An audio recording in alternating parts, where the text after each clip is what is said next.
South India super star Rajinikanth political ఎంట్రీపై official announcement రాలేదు. Politics గురించి మాట్లాడినా దేవుడు ఆదేశిస్తే అనే మెలిక పెట్టారు రజనీ. అయితే ప్రధాని నరేంద్ర మోడీతో డిస్కషన్ చేయనున్నారనే టాక్ గట్టిగానే వినిపిస్తోంది.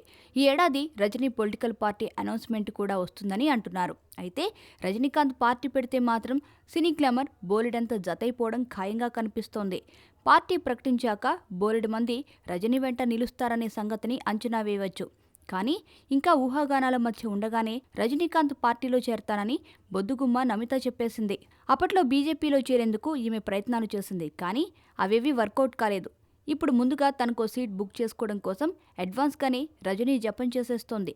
ఇక సూపర్ స్టార్తో కలిసి ముత్తు మూవీలో అలరించిన బ్యూటీ మీనా కూడా రజనీ నామస్మరణ మొదలుపెట్టేసింది.